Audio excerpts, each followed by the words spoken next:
दोस्तों, आज हम चर्चा करेंगे संज्ञानात्मक विकास पर, कॉग्निटिव डेवलपमेंट। जैसे बालक का शारीरिक विकास होता है, उसका मानसिक विकास होता है, इसी प्रकार बालक का संज्ञानात्मक विकास होता है, कॉग्निटिव डेवलपमेंट होता है। और विभिन्न शिक्षक भर्ती परीक्षाओं की दृष्टि से ये आज हम जो पढ़ने जा रहे हैं ये बहुत महत्वपूर्ण है। यहां से हर परीक्षा में लगभग एक सवाल आना निश्चित होता है, एक सवाल आना तय होता है। आज आप इस वीडियो को ध्यान से सुने, ध्यान से देखें, नोट अगर करने हो कुछ चीजों को तो आप नोट भी कर लें। ये लेक्चर जो है बहुत इंपॉर्टेंट होने जा रहा है आपके लिए। आपके रीट की परीक्षा हो, चाहे सीटेट की परीक्षा हो, चाहे सेकंड ग्रेड शिक्षक भर्ती हो, स्कूल लेक्चरर की परीक्षा हो, चाहे जो परीक्षा हो, उसमें ये जो कॉग्निटिव डेवलपमेंट है, जो संज्ञानात्मक विकास है, यहाँ से लगभग एक सवाल आता है। आइए हम बात करते हैं संज्ञानात्मक विकास।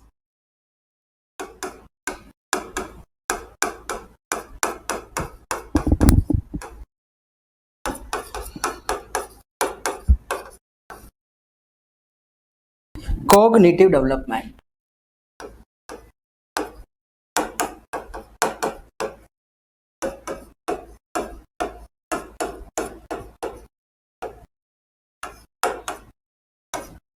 संज्ञानात्मक विकास, कॉग्निटिव डेवलपमेंट। ठीक है भाई, चलिए आइए सबसे पहले अपन बात करते हैं कि संज्ञान होता क्या है।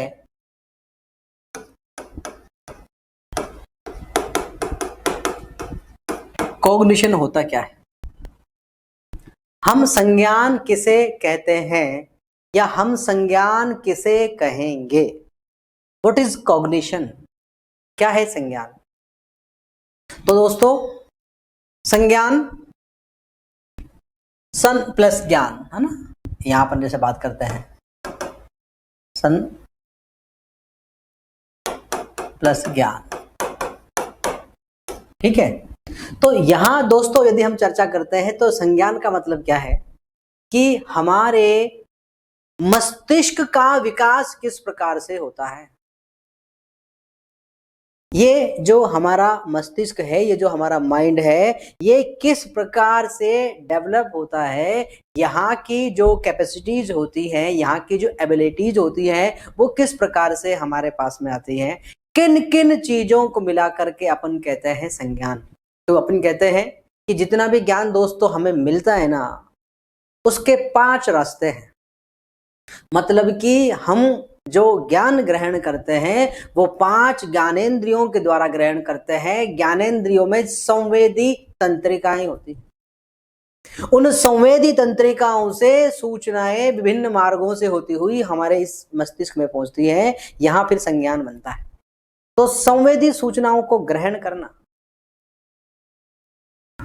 उनको धारण करना, कुछ इमेजेज बनाना, प्रतिमाएं बनाना, परसेप्शन, प्रत्यक्षीकरण हम जिन्हें कहते हैं, थिंकिंग, चिंतन करना, कल्पना करना, इमेजिन करना, प्रॉब्लम सॉल्व करना, समस्या का समाधान करना, एक्सप्लोर करना, एक्सप्लेनेशन करना, क्लियर करना। तो स्पष्ट करने की अपन बात करते हैं, व्याख्या करने की बात करते हैं। ठीक है ना। तो ये तमाम जो एबिलिटीज होती हैं, ये तमाम जो आपकी क्षमताएं होती हैं, जो योग्यताएं होती है, इनको संज्ञान कहा जाता है दोस्तों। ठीक है, तो संज्ञान से तात्पर्य क्या है। संज्ञान से तात्पर्य यह है कि जो हमारी संवेदी सूचनाएं होती हैं, जो हमारे दिमाग में स्टोर होती है, वहां पर कुछ इमेजेज है, कुछ कल्पना, कुछ तर्क, कुछ चिंतन की अपन बात करते हैं, समस्या के समाधान की बात करते हैं। ठीक है ना। तो ये तमाम जो चीजें हैं ये संज्ञान होती है। जितने ज्यादा हम चिंतन कर पाते हैं, हम कल्पना कर पाते हैं, समस्या का समाधान कर पाते हैं, इमेज मतलब जो कर पाते हैं, ज्यादा कर पाते हैं तो संज्ञान का विकास ज्यादा हो रहा है, और कम कर पाते संज्ञान का विकास कम हो रहा है। तो यहाँ अपन देखते हैं संज्ञान क्या है।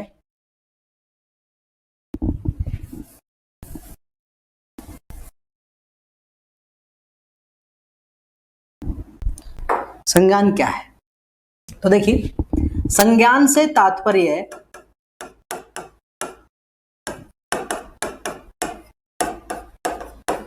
संज्ञान से तात्पर्य एक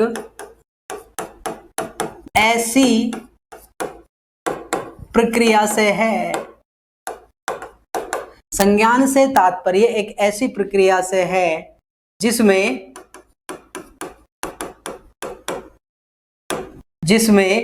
संवेदन,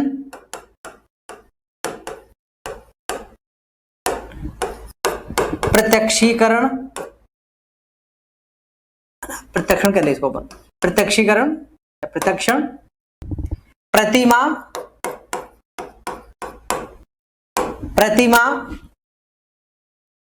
धारण,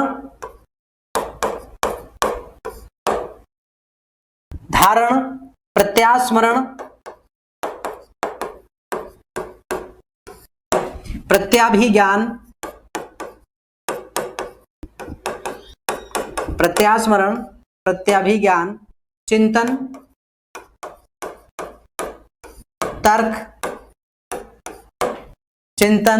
तर्क, समस्या समाधान,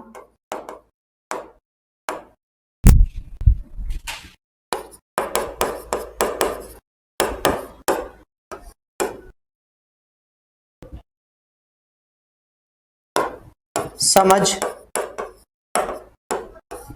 आदि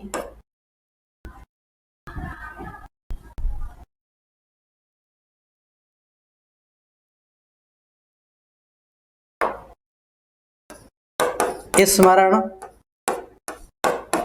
समझ आदि मानसिक योग्यताएं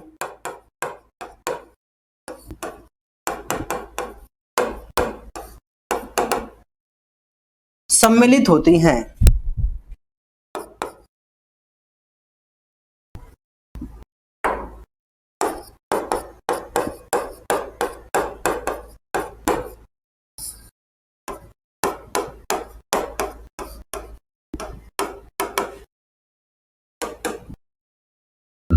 ये संज्ञान है दोस्तों।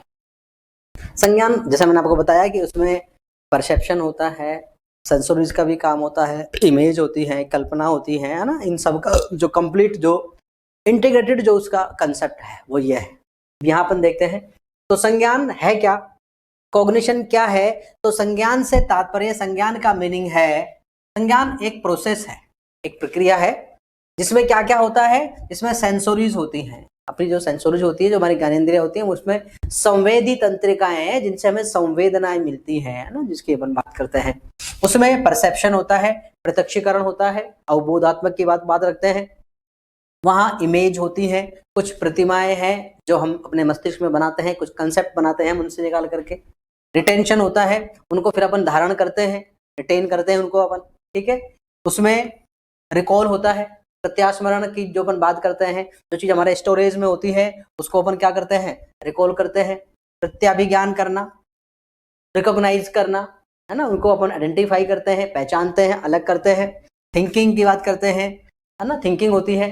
इसी प्रकार से अपन रीजनिंग की बात करते हैं, लॉजिक्स की बात करते हैं, तो रीजनिंग जो होती है, लॉजिक जो होता है वो भी हमारे यहाँ पर होता है। प्रॉब्लम सॉल्विंग की बात करते हैं, ठीक है, तो जो समस्या समाधान है हम उसकी बात करते हैं। मेमोरी की बात करते हैं, अंडरस्टैंडिंग की बात करते हैं, समझ की बात करते हैं। तो ये तमाम जो योग्यताएं होती हैं ये मिलकर के संज्ञान बनाती है।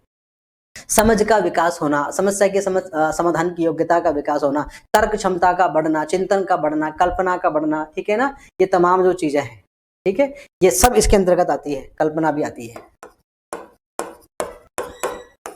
ठीक है। चलिए, तो ये हमारा क्या हो गया, संज्ञान हो गया, ठीक है। इसको और स्पष्ट किया है, इसको और अच्छे से बताया है, वो बताया है निस्सर ने दोस्तों। किसने बताया है, निस्सर ने, ठीक है। निस्सर क्या कहते हैं, हम देखते हैं। निस्सर कहते हैं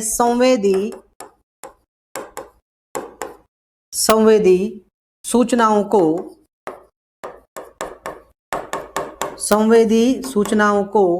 ग्रहण करके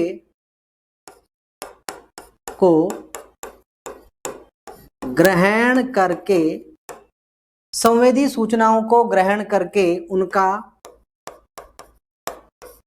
रूपांतरण करना,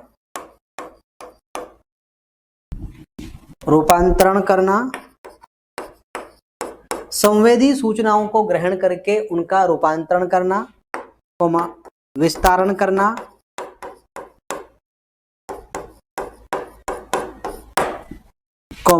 पुनर्लाभ करना, रूपांतरण करना, विस्तारण करना, पुनर्लाभ करना, वह उनका समुचित प्रयोग करना, वह उनका समुचित प्रयोग करना ही संज्ञान है। संज्ञान है। आप कह रहे हैं संवेदी सूचनाओं को ग्रहण करके जो सेंसोरी इंफॉर्मेशंस होती हैं उनको हम क्या करते हैं, रिसीव करते हैं, उनको हम ग्रहण करते हैं, उसके बाद हम उनको ट्रांसफर करते हैं ना, क्या करते हैं, उनको हम ट्रांसफर करते हैं, ट्रांसमिट करते हैं, ट्रांसलेट करते हैं, चेंज करते हैं। जैसे मान लीजिए अपन कंप्यूटर की बात करते हैं तो वहां अपन इनपुट देते हैं तो कंप्यूटर उसे उसकी जो बाइनरी लैंग्वेज है उसमें उसको ट्रांसफर करता है। तो ऐसे ही जो भी सिग्नल्स आते हैं उन सिग्नल्स को वो दृश्य में जाएगा कि श्रव्य में जाएगा कि गंध में जाएगा, उनको वो क्या करता है, रूपांतरित करता है। ठीक है ना। फिर उनको विस्तारित करता है, एलेबोरेट करता है, स्टोर करता है। ठीक है। जब जरूरत पड़ती है तो उनकी स्पॉन्टेनियस रिकवरी करता है, स्वतः पुनर्लाभ की बात यहाँ पर अपन बात करते हैं। और जब जरूरत पड़ती है तो उनका यूज करना, उनका क्या करना, यूज करना।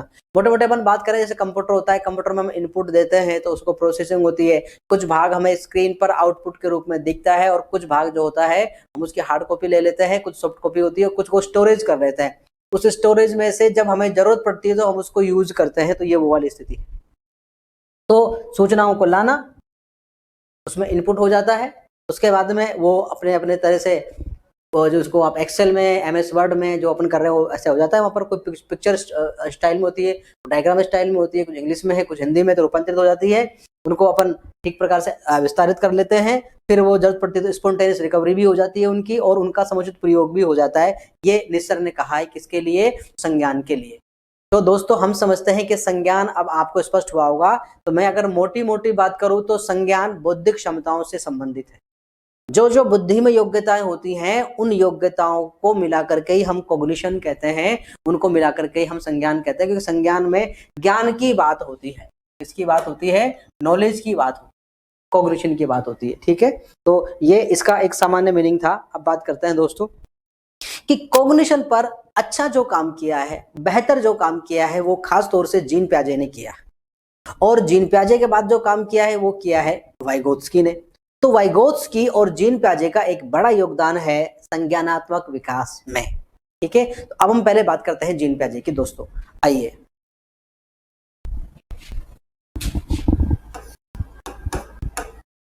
संज्ञानात्मक विकास, कॉग्निटिव डेवलपमेंट।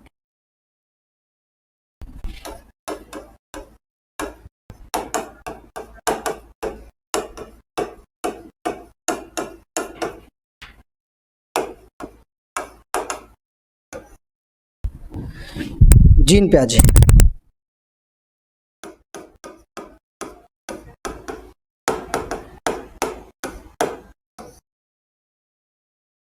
जीन प्याजे स्विट्जरलैंड के रहने वाले थे दोस्तों। कहां के रहने वाले थे,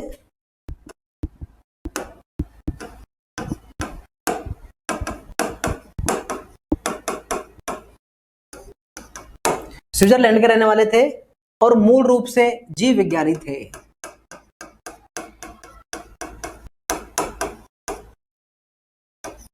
मूल रूप से कौन थे, जीव विज्ञानी थे, जैविक शास्त्री थे। और वहां से वो मनोविज्ञान के क्षेत्र में आते हैं।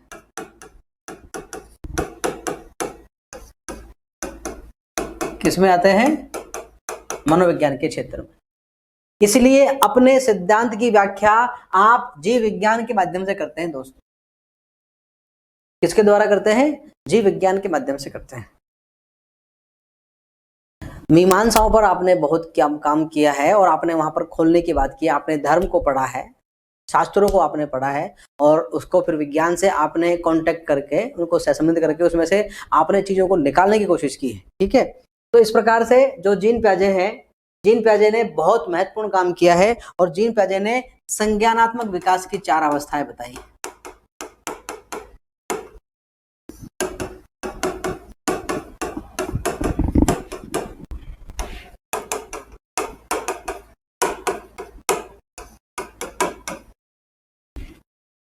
जीन पियाजे ने दोस्तों संज्ञानात्मक विकास की कितनी अवस्था बताई है? उन्होंने 4 अवस्थाएं इसकी बताई है। किसकी? संज्ञानात्मक विकास की। ठीक है ना। अब वो कौन कौन सी अवस्थाएं हैं यदि हम उनकी बात करते हैं, तो सबसे पहले जो अवस्था है उसे अपन कहते हैं संवेदी पेशीय अवस्था।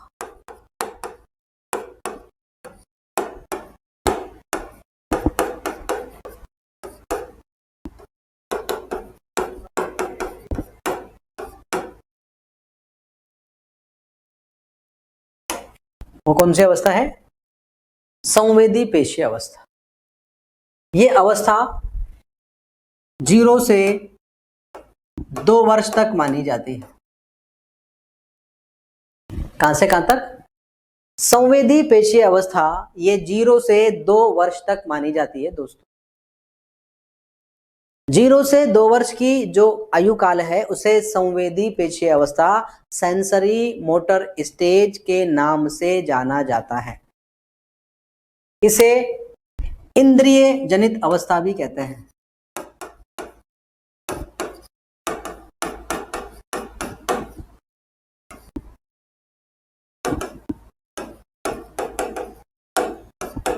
इसे क्या कहते हैं? इसे इंद्रिय जनित अवस्था भी कहते हैं, क्योंकि इसमें जो संज्ञान के विकास का मुख्य आधार है ना, वो दोस्तों ज्ञानेंद्रियों को माना जाता है। किसको माना है? ज्ञानेंद्रियों को। तो इस अवस्था में जो संज्ञान है उसके विकास का जो आधार है ना, वो आपकी ज्ञानेंद्रियां है। वो आपकी क्या है दोस्तों? ज्ञानेंद्रियां है।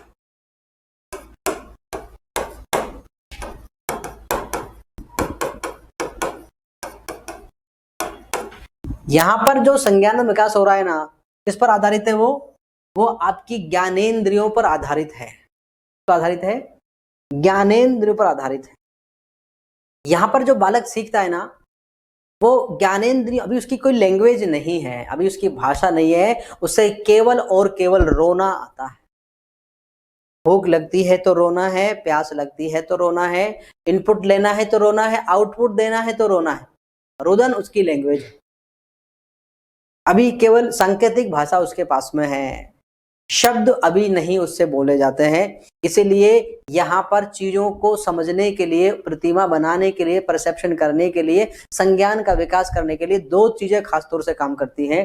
एक तो उसकी ज्ञानेंद्रियां और दूसरी उसकी सहज शारीरिक क्रिया। सहज शारीरिक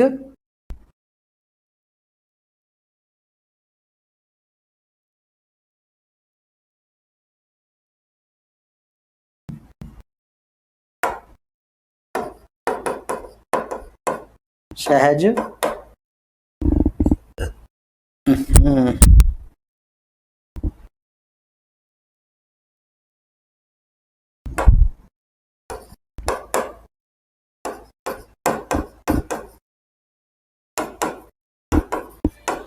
सहज शारीरिक क्रिया।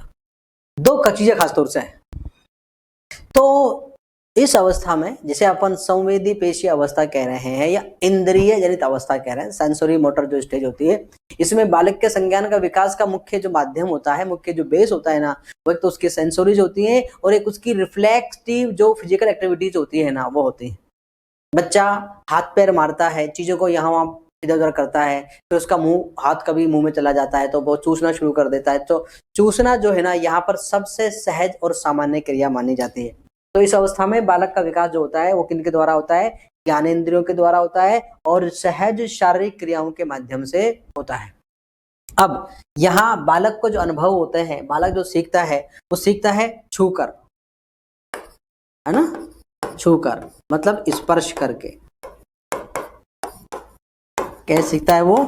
स्पर्श करके। छोटा बालक होता है, चीजों को पकड़ता है, उसको पता नहीं है ये कैसी है, रफ है, स्मूथ है या किस प्रकार की है, तो उनको वो बाकायदे पकड़ करके जब उसको पीड़ा लगती है तो उससे दूर हो जाता है, उसको चल जाता है, उसके साथ में कांटेक्ट हो जाता है। तो यहाँ पर जो सीखने का आधार है, जो ज्ञान प्राप्ति का जो माध्यम है, जो आधार है, वो एक तो क्या हो गया, उसका कॉन्टेक्ट हो गया दोस्तों। क्या हो गया? कॉन्टेक्ट, छूकर हो गया। क्या हो गया? छूकर। ठीक है।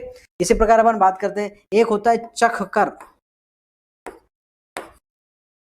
है ना। जो भी कोई चीज आती है, महंगी से महंगी, सस्ते से सब मुंह में आ।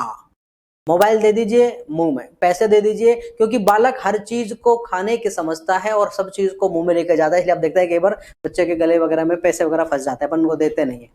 ठीक है ना।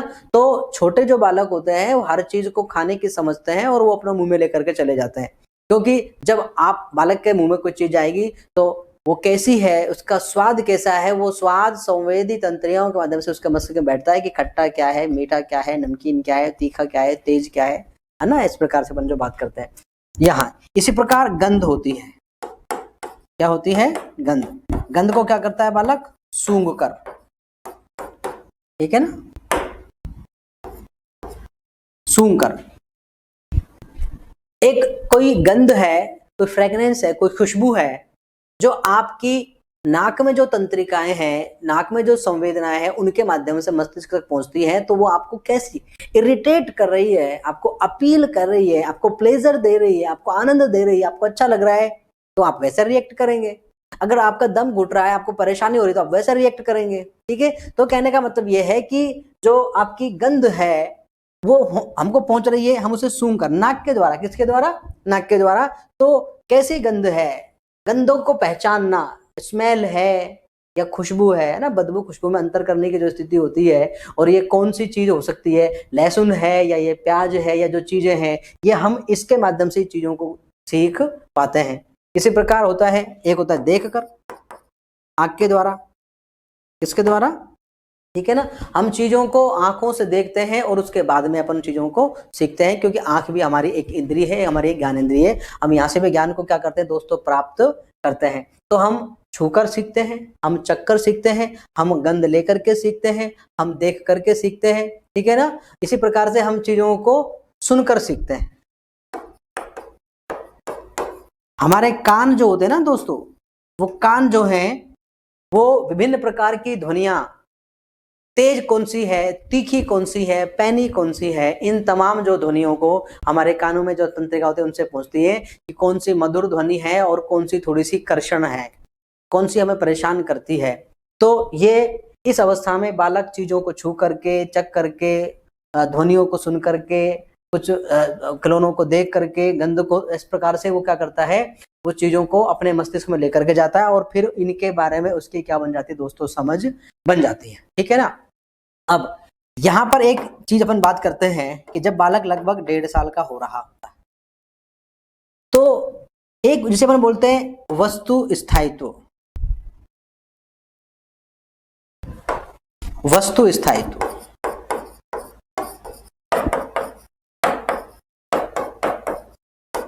Object permanency. तो 1.5 साल का जो बालक होता है ना, यहां तक उसमें ऑब्जेक्ट परमानेंसी का अभाव होता है। लेकिन 1.5 साल के बाद जैसे आगे बढ़ता है वो, फिर धीरे धीरे मतलब 18 महीने के बाद में उसमें ऑब्जेक्ट परमानेंसी का गुण आने लगता है, और 2 साल का होते होते तो उसमें पूरी तरह से वो गुण आ जाता है। अब वस्तु स्थायित्व एक्चुअल में होता क्या है? क्या है वस्तु स्थायित्व का भाव? तो दोस्तों, बालक जो है ना, वो ये समझता है कि जब चीजें उसके सामने होती है ना, जब चीजें प्रत्यक्ष से उसके सामने उपस्थित होती है, तब तो उनका अस्तित्व होता है, और जब चीजें उसके सामने से चली जाती है तो उसका अस्तित्व क्या हो जाता है? खत्म हो जाता है। इसको वस्तु स्थायित्व कहते हैं, कि कोई चीज जो है ना हमारे सामने है तब वो स्थायी होती है, जब वो नहीं होती है तो वो नहीं होती है। ये होता है वस्तु स्थायित्व का अभाव। अभी उसमें इसका अभाव है। ठीक है ना। मतलब वो कहता है कि कोई भी चीज कैसी नहीं है, स्थायी नहीं है, परमानेंट नहीं है। उसका दोस्तों कारण है, छोटा जो बालक होता है ना, वो सुबह से शाम तक लगभग 15 से 20 और कभी कभी तो ज्यादा गोदियों में होकर के निकलता है। सुबह किसी के हाथ में, घंटे भर बाद किसी के हाथ में, उसके बाद किसी के हाथ में, जब दोपहर कहीं गुजरती है, शाम कहीं, रात कहीं, तो उसको समझ में नहीं आता है। इसलिए चेहरे क्या है घूमते रहते हैं, तो वो सोचता है कि ये लोग परमानेंट नहीं है। ऑब्जेक्ट जो है वो कैसे नहीं है, परमानेंट नहीं है। जब चीजें हमारे आंखों के सामने है तब तो होती है, और जब आंखों के सामने नहीं है तो नहीं होती। इसीलिए जब छोटा बालक है, जब वो किसी महंगी चीज को लेकर खेल रहा होता है और मान लीजिए उसके मुंह में लार आ रही है, दांत निकलने शुरू हो गए हैं उसको, या और कोई बात है, छाले वगैरह हो रहे हैं, तो अपन क्या करते हैं, वो मुंह में ले रहा है, उसमें वो लार डाल देगा, तो हम उससे चीज ले लेते हैं और हम क्या कहते हैं, चिया ले गई। वो चीज उससे चुरा करके अपन चिड़िया ले गई। अब बच्चा ये मान लेता है कि हाँ यार, इस चीज को चिड़िया लेकर के जा सकती है, क्योंकि उसको पता है कि चीजें परमानेंट नहीं है।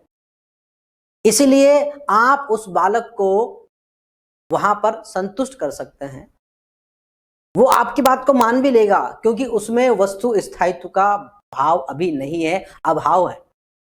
कोई चीज उसके हाथ में है, उसको ले जाओ, बिल्ली ले गई, बिल्ली ले गई, भैया बिल्ली लेकर के जा सकती है, तो वो ज्यादा रोया पीटी नहीं करेगा। आपने आ आ आ आ आ, आ बस ठीक ले गई होगी, ठीक है ना। आपने कोई चीज जैसे ली, उसको मुंह में लेकर गया आपने, आ आ आ, तो बच्चा मान लेगा कि हाँ नहीं है।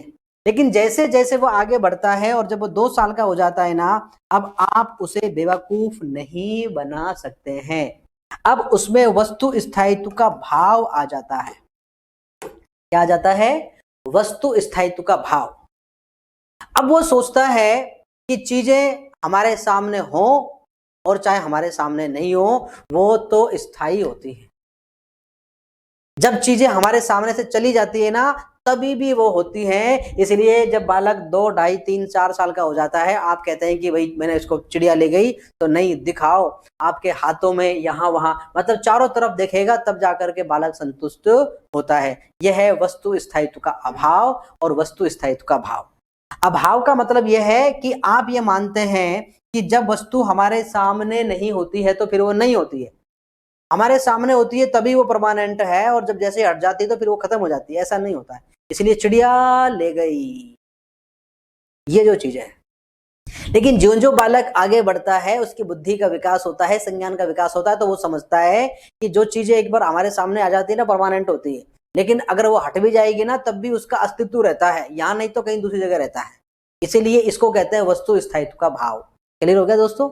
आइए, तो इस प्रकार से जो पहली अवस्था है जीन प्याजे की, उसे अपन कहते हैं संवेदी पेशीय अवस्था। उसे अपन क्या कहते हैं, संवेदी पेशीय अवस्था, जिसे इंद्रिय जनित अवस्था के नाम से भी जाना जाता है, जो 0 से 2 वर्ष तक मानी जाती है। इसमें बालक खास तौर से अपनी जो उसकी इंद्रियां हैं, जो उसकी ज्ञानेंद्रियां हैं, जो उसकी संवेदना है, इनके माध्यम से चीजों को सीखता है और अपने संज्ञान का विकास करता है, और उसकी जो सहज शारीरिक क्रियाएं होती हैं उनके माध्यम से चीजों को यहाँ वहां फेंकना, हाथ पैर चलाना, है ना, ऐसे इस प्रकार से आवाज करना, उससे उसकी मस्तिष्क का विकास होता है। ठीक है, इस प्रकार की चीजें इसमें चलती हैं। आइए बात करते हैं दूसरी अवस्था पर, संज्ञानात्मक विकास।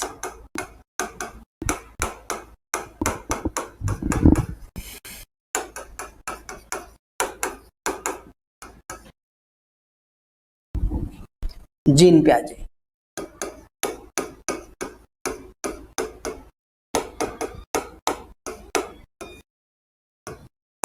पूर्व संक्रियात्मक अवस्था।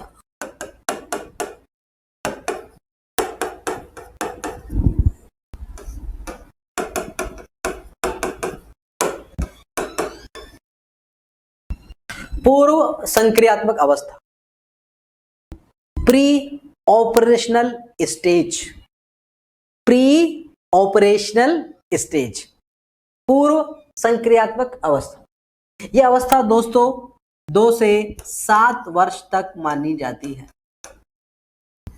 कहां तक मानी जाती है? 2 से 7 वर्ष तक। तो 2 से 7 वर्ष की जो आयु है ना, उसे पूर्व संक्रियात्मक अवस्था के नाम से जाना जाता है।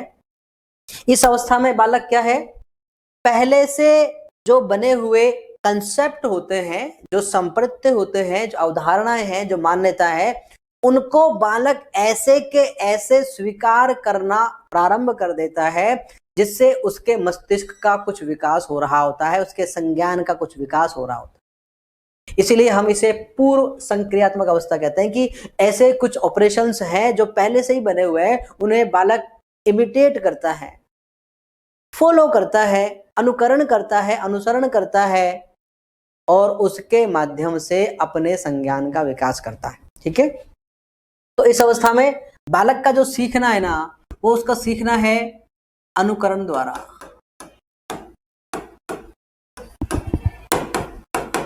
बालक का सीखना है इसमें खिलौनों से,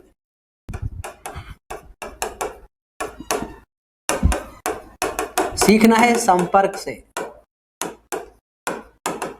ठीक है, पूर्व संक्रियात्मक जो अवस्था है उसमें बालक अनुकरण के द्वारा सीखता है, दूसरों के संपर्क में आकर के वहां भी अनुकरण करता है, वहां सीखता है। ठीक है, और इसी प्रकार अपन बात करते हैं तो बालक जो है वो खिलौनों से भी सीखता है, इससे भी सीखता है, खिलौनों से भी सीखता है। तो ये इस अवस्था में सीखने के, ज्ञान प्राप्त करने के मुख्य माध्यम है या मुख्य साधन है दोस्तों। अब दोस्तों बात करते हैं इस अवस्था में होता क्या क्या है।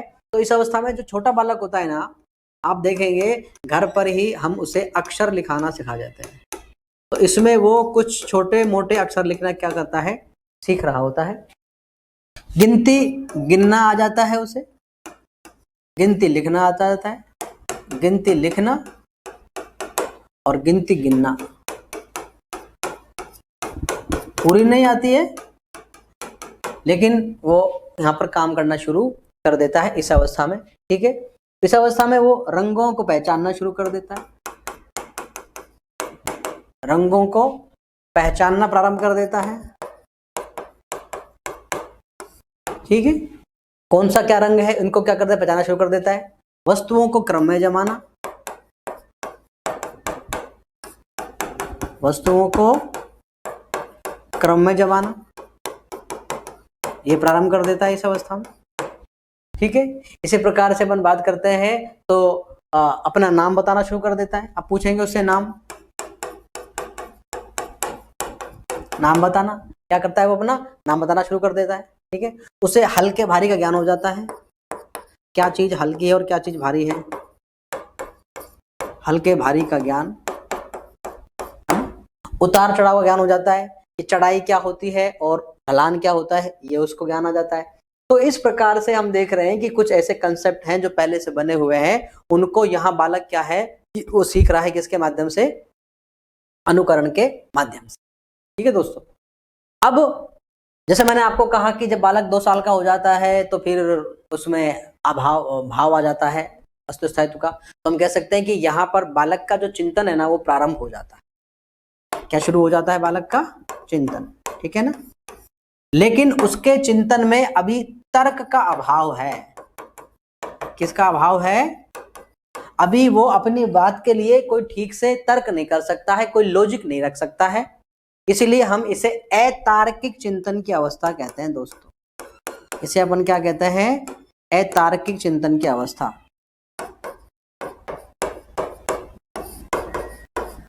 अतार्किक चिंतन की अवस्था। ठीक है, कौन सी अवस्था, बाल्यावस्था, सॉरी पूर्व संक्रियात्मक अवस्था। इसे अपन क्या कहते हैं, अतार्किक चिंतन की अवस्था, क्योंकि यहाँ पर जो उसका चिंतन है वो उसमें अभी तर्क नहीं आया है, उसमें क्रमबद्धता नहीं है, उसमें अभी क्या नहीं है, उसमें अभी क्रमबद्धता भी नहीं है। ठीक है, उसमें तर्क का भी अभाव है और उसमें क्रमबद्धता का भी अभाव है, अभाव। टूटे फूटे मतलब उसको बात करता है, कहीं की कहीं बात कह देता है, तो उसमें एक सीक्वेंस नहीं है ना, एक उसमें क्रमबद्धता नहीं है, उसमें तारतम्यता नहीं है, उसके चिंतन की अपन बात करते हैं। तो ये यहाँ पर जो बालक हमारा है उसमें ये चीजें चल रही होती हैं दोस्तों। ठीक है, इसी प्रकार अपन बात करते हैं, अभी यहाँ उसमें पलटावी चिंतन भी नहीं है, पलटावी चिंतन का भी अभाव है। इसका मतलब क्या है, वो अपलटावी चिंतन है।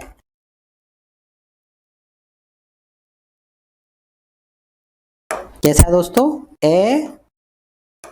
अपलटावी, ये चिंतन है उसका, अपलटावी चिंतन है। रिवर्स जो है वो नहीं हो पाता, रिवर्सेबल नहीं है, इरिवर्सेबल है। ठीक है, यहां पर कौन सी अवस्था में, पूर्व संक्रियात्मक अवस्था में। अब आगे अपन बात करते हैं। तो इस अवस्था के जीन पियाजे ने 2 भाग बताए हैं, इसको अपन 2 भागों में समझते हैं। ठीक है, कौन सी अवस्था? दूसरी अवस्था। उसका नाम क्या? पूर्व संक्रियात्मक अवस्था। पूर्व संक्रियात्मक अवस्था। इस पूर्व संक्रियात्मक अवस्था के 2 भाग बताए जीन पियाजे ने। एक नाम है जिसे अपन बोलते हैं प्राक संप्रत्यात्मक अवस्था। प्राक संप्रत्यात्मक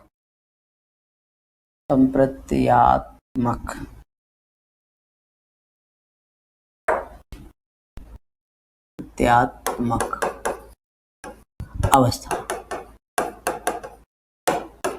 और दूसरी है दोस्तों अंतःदर्शी अवस्था।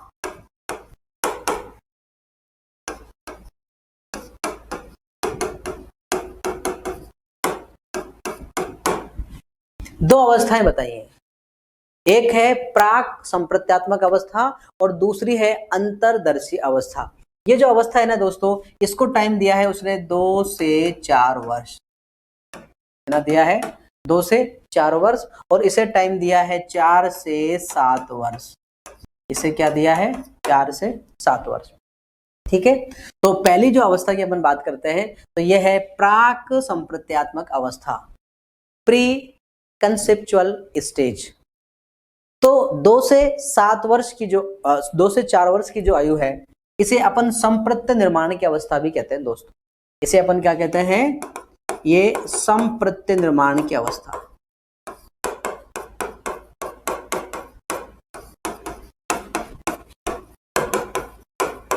जीन पियाजे का ऐसा मानना है कि बालक के अधिकांश जो कंसेप्ट हैं, अधिकांश जो संप्रत्य हैं, वो इस ही अवस्था में विकसित होते हैं, इसी अवस्था में बनते हैं। और अधिकांश वो जो बनते हैं ना, वो अनुकरण के माध्यम से बनते हैं, वो इमिटेशन के माध्यम से बनते हैं।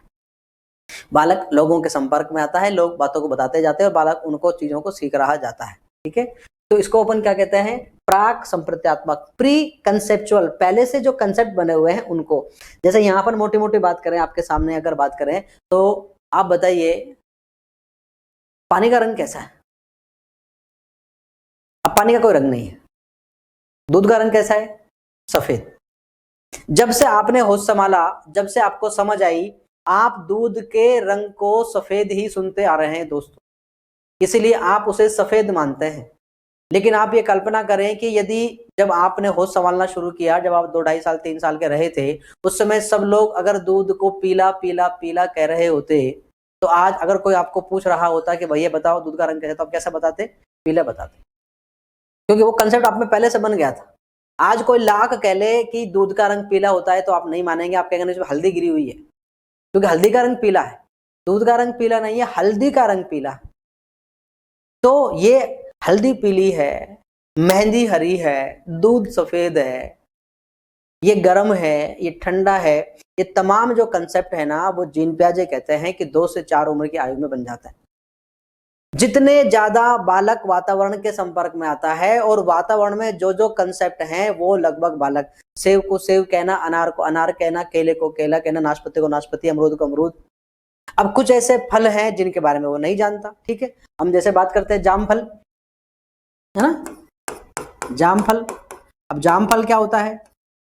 तो जिस व्यक्ति ने जामफल का आज तक नाम नहीं सुना है, जिसने आज तक जामफल नहीं देखा है, अगर हम राजस्थान के संदर्भ में बात करें, और राजस्थान के भी मान लीजिए अपन ये जो उत्तरी राजस्थान की बात करते हैं, ठीक है, आप नीचे की बात करेंगे जो एमपी के टच में इलाका है, तो वो लोग जान रहे होंगे।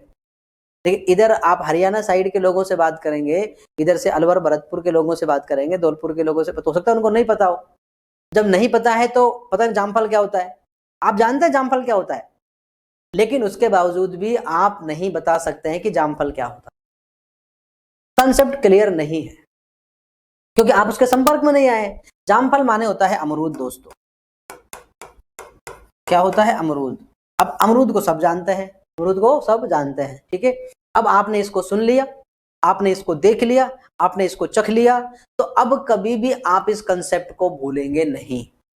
तो अवधारणा का जो निर्माण है, कंसेप्ट का जो निर्माण है वो लगभग इस अवस्था में हो जाता है, जितने के संपर्क में। अब नहीं आता तो नहीं आता। ऐसे बहुत सारे फूल है जिनका नाम आपको और हमको नहीं आता, हम इतने बड़े हो गए क्योंकि हमारे वो टच में ही नहीं आए। लेकिन जितने फूल हमारे टच में है, लोटस का है, ये रोज है, मैरीगोल्ड है, लिली है ना, ये जो है आपकी क्या नाम से गुड़हल है, जितनों को आप जानते हैं उनका तो आप जानते हैं, नहीं जानते तो आप नहीं जानते हैं।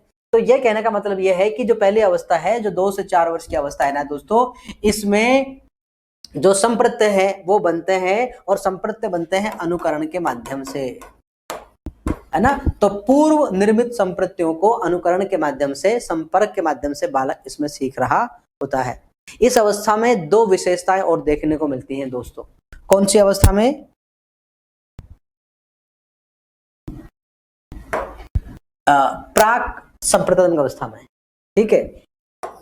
एक विशेषता जो है उसे हम जीववाद कहते हैं। क्या कहते हैं? जीववाद या सजीव चिंतन।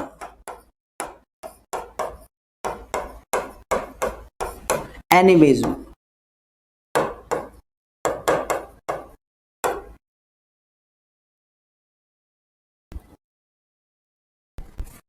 एनिमिज्म, जीववाद, सजीव चिंतन क्या होता है? इसमें क्या है दोस्तों, जो बालक होता है ना,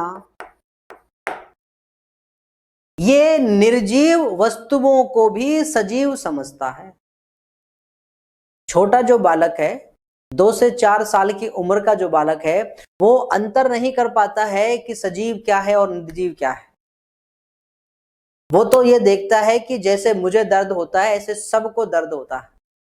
इसलिए अधिकांश आपने देखा होगा कि जब छोटा बालक चलते चलते कहीं गिर जाता है और अगर किसी ने देखा नहीं है तो कोई दिक्कत नहीं है, फिर वो चुपके से खड़ा होकर के दोस्तों चल देता है।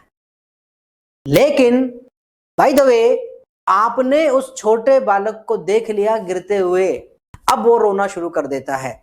और जिस चीज से वो गिरा है, मान लीजिए रास्ते में कोई स्टूल, कोई टेबल, कोई कुर्सी आ गई, उससे टकरा करके गिरा है, तो जब तक उस कुर्सी, टेबल, स्टूल की आप पिटाई नहीं कर देंगे ना, तब तक वो बच्चा रोना बंद नहीं करेगा। अब मुझे बताइए, आप उस टेबल को पीट रहे हैं, उस स्टूल को पीट रहे हैं, आप उस कुर्सी को पीट रहे हैं, क्या उस स्टूल, कुर्सी, मेज के दर्द हो रहा है? उल्टे आपको लग रही है चोट, लेकिन बच्चे को लग रहा है कि हाँ अब ठीक है, कुर्सी मैंने तेरी पिटाई करा दी। फिर वो चुप हो जाता है। गिर जाते हैं, फर्श पर पड़ जाता है, फिर अरे चींटी मर गई, चींटी मर गई, फिर वो नहीं चुप होता है, जब अच्छा मेरे भैया को उसने गिरा दिया ले, और आप फर्श को पीटते हैं। जब फर्श के आप 2-3 बार मार लेते हैं, तब उसको संतुष्टि मिलती है कि हाँ अब ठीक है, अब मैंने इसकी क्या लगवा दी है? पिटाई लगवा दी है। तो फर्श जो निर्जीव है, कुर्सी जो निर्जीव है, टेबल जो निर्जीव है, उनको भी वो सजीव समझता है, लगता है कि उनके भी दर्द होता है। इसे अपन कहते हैं सजीव चिंतन दोस्त। इसे अपन क्या कहते हैं? सजीव चिंतन कहते हैं, ठीक है ना। तो बालक जब चलते चलते गिर जाता है और वो उसको लग जाती है, तो ये जो घटना है, इसको अपन मनोविज्ञान में सजीव चिंतन या जीववाद के नाम से जानते हैं। ये किसने कंसेप्ट हमको दिया है? ये हमको किसने दिया है? जीन पियाजे ने दिया है, ठीक है ना। अब है क्या इसमें? निर्जीव वस्तुओं को सजीव समझना।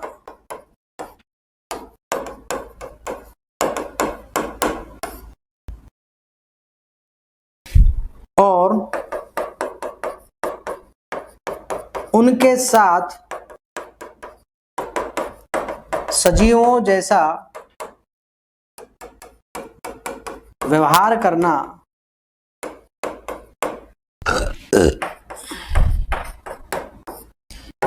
जीववाद कहलाता है।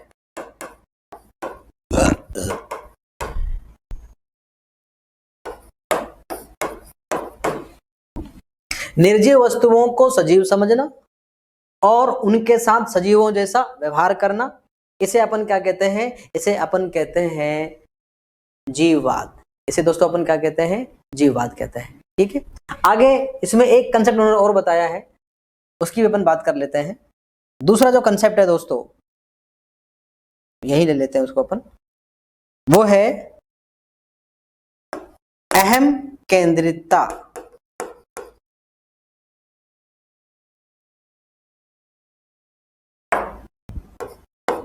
अहम केंद्रितता। जिसे अपन कहते हैं ईगोसेंट्रिज्म।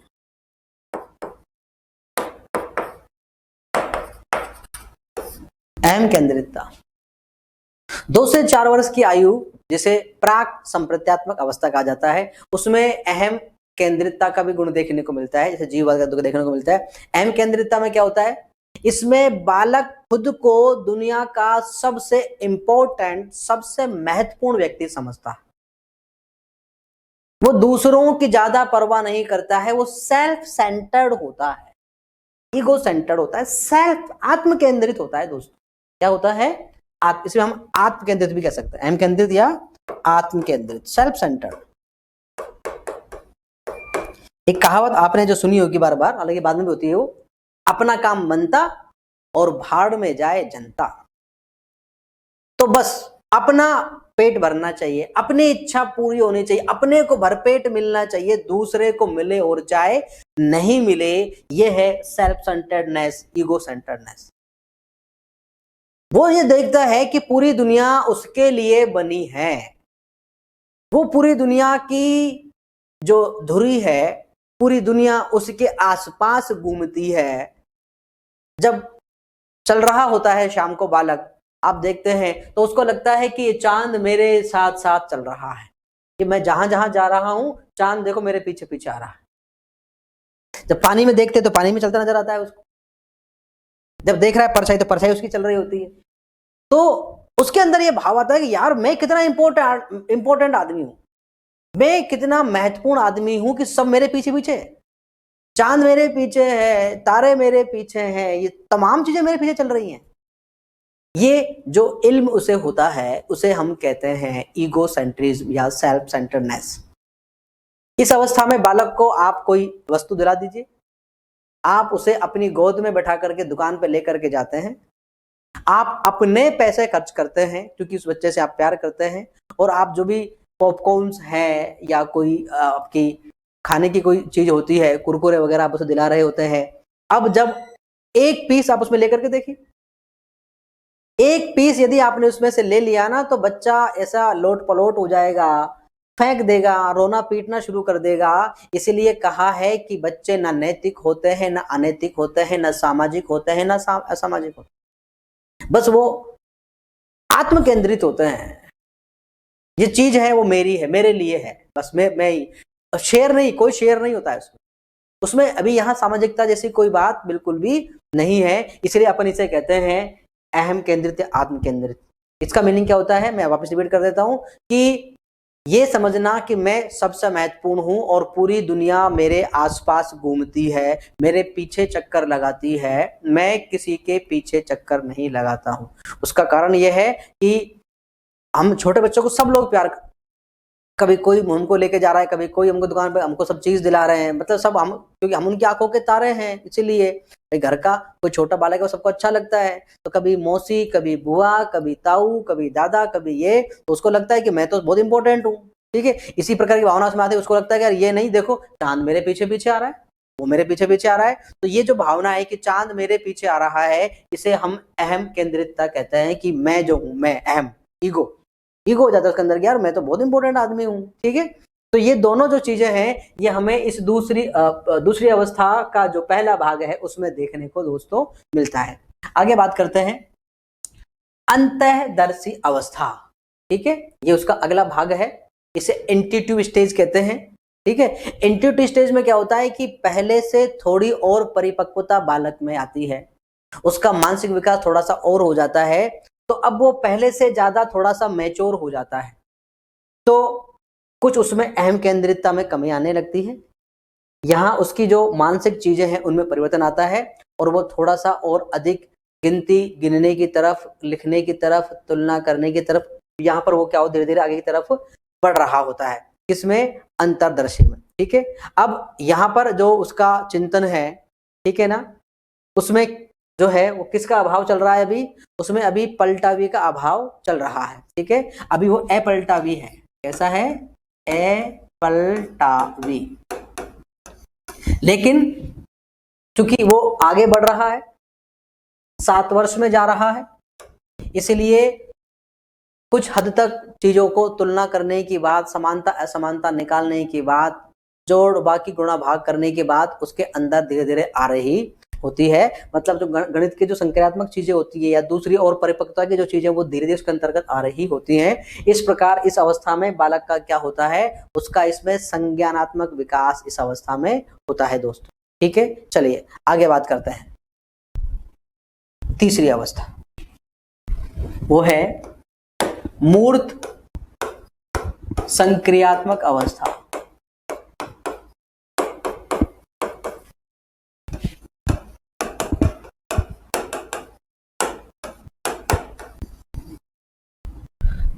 कॉन्क्रीट ऑपरेशनल स्टेज, मूर्त संक्रियात्मक अवस्था।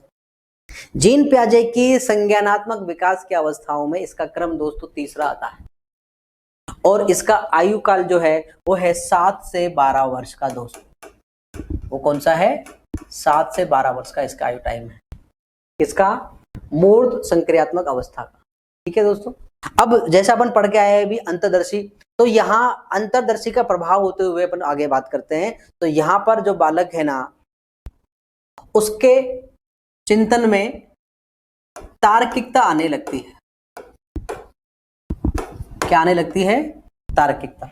इसलिए अपन इसे तार्किक चिंतन की अवस्था कहते हैं, तार्किक चिंतन की अवस्था। क्योंकि इससे पहले बच्चा तर्क करने के योग्य नहीं होता है, छोटा बालक अनुसरण कर रहा है। यहां पर अब वो बकायदे लॉजिक ढूंढता है, आपसे वो ये चीज क्यों हुई उसका लॉजिक पूछता है। यदि आप लॉजिक देने में सक्षम हो जाते हैं तो चीजों को मान लेता है, वरना चीजों को वो मानता नहीं है।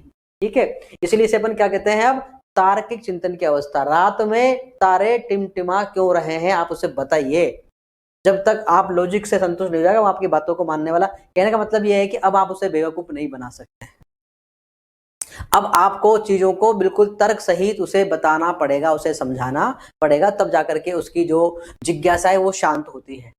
इसी प्रकार अपन बात करते हैं इसमें, यहाँ पर जो तर्क है वो तर्क उसका केवल मूर्त वस्तुओं तक है। वो कहां तक है, मूर्त वस्तुओं तक। ये मूर्त, वो तर्क तो करता है लेकिन उस तर्क को जब आप उसे बता रहे हैं तो काल्पनिक रूप से, अमूर्त रूप से नहीं, आपको प्रत्यक्ष रूप से रियलिटी में उसके सामने उन चीजों को, ऑब्जेक्ट को लाके रखना पड़ेगा, तब जाकर के मानेगा। इसलिए उसका चिंतन केवल मूर्त वस्तुओं तक सीमित होता है, इसलिए हम इसे मूर्त चिंतन की अवस्था भी कहते हैं दोस्तों। क्या कहते हैं, मूर्त चिंतन की अवस्था, यह भी इसका नाम है। क्यों, क्योंकि चिंतन जो है ना वो केवल मूर्त वस्तुओं तक ही सीमित है। 2 और 2 4 होते हैं, ये उसको पता है, ठीक है ना, लेकिन उसके अंदर का जो छिपा हुआ चीज है ना वो अभी उसके बारे में ज्यादा उसे पता नहीं होता है दोस्तों। ठीक है, चलिए आगे दोस्तों अपन बात करते हैं इसमें। तो बात यह है कि इसे स्वतंत्र चिंतन की अवस्था भी कहा जाता है।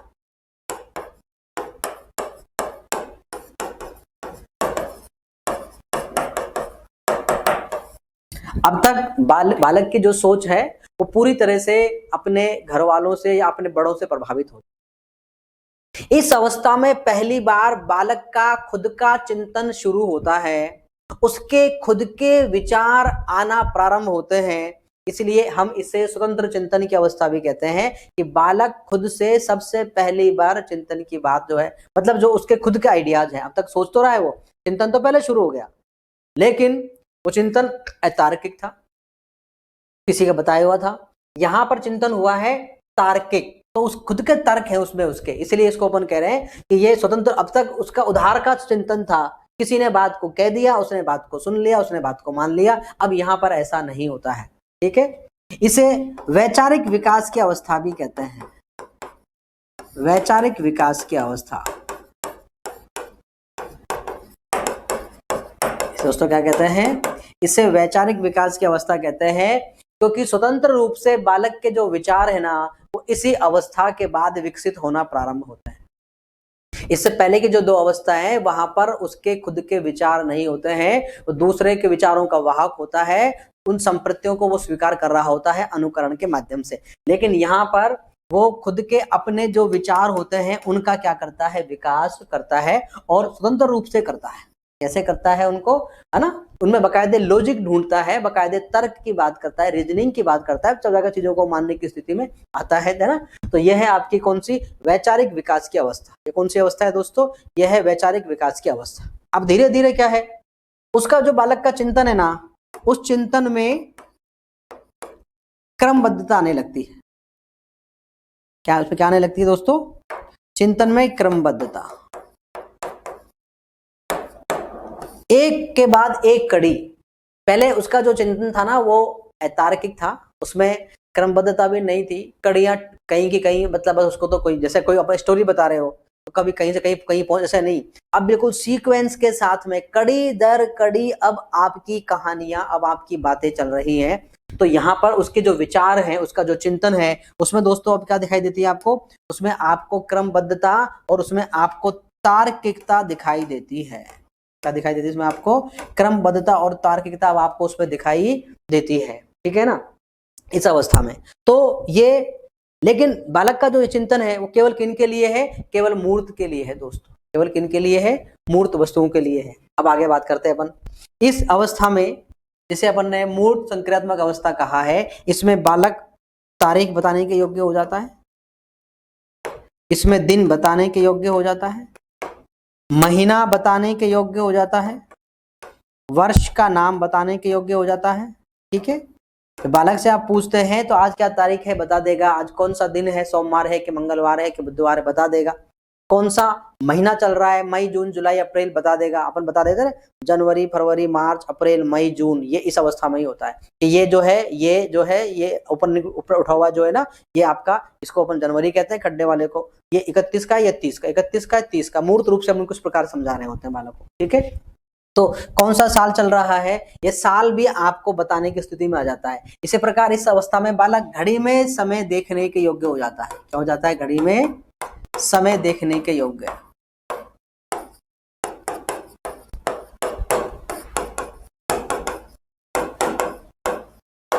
इस अवस्था में बालक घड़ी में समय देखने के योग्य हो जाता है।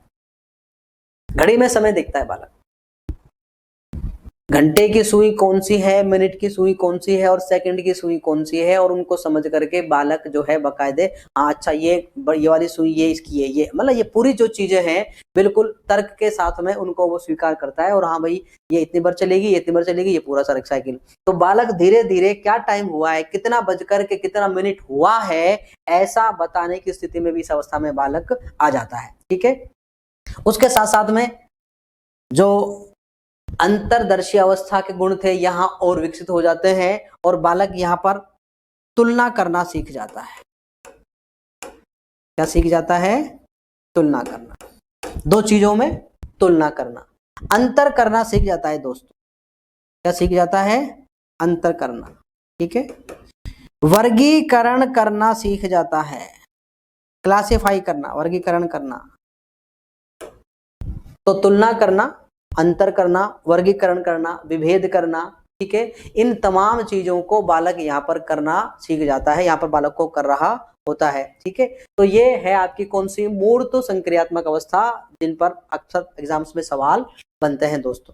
आगे बात करते हैं अंतिम अवस्था पर, वो है आपकी औपचारिक संक्रियात्मक अवस्था। औपचारिक संक्रियात्मक अवस्था, हम जिसे फॉर्मल स्टेज कहते हैं दोस्तों, ये 12 से 18 वर्ष तक होती है। ये कहां से होती है, 12 से 18 वर्ष। इसमें कुछ बातें आती हैं, अपन जैसे बात करते हैं, अब तक बच्चे में अमूर्त चिंतन का अभाव था, तो उसके चिंतन में अमूर्तता आती है। तो अमूर्त चिंतन का जो विकास होता है ना, वो इस अवस्था में ही होता है। एब्स्ट्रैक्ट थिंकिंग जो है वो आपकी औपचारिक संक्रियात्मक अवस्था में आती है, और इसमें बालक जो है ना वो निगमन तर्क करने के योग्य हो जाता है। किसके योग्य दोस्तों, निगमन तर्क करने के। डिडक्टिव जो लॉजिक्स होते हैं उनमें पिन पॉइंटेड अपन जो बातें करते हैं। उसके साथ साथ में हम जैसे बात करें तो जैसे समीक्षा करना यहां पर आता है ना, समीक्षा करना, संश्लेषण करना, संश्लेषण करना, विश्लेषण करना, विश्लेषण करना। इसी प्रकार अपन बात करते हैं तो आलोचनात्मक चिंतन इसमें आ जाता है। आलोचनात्मक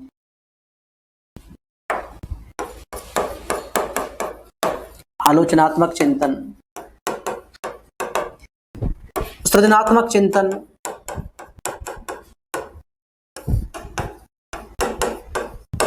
समस्या समाधान,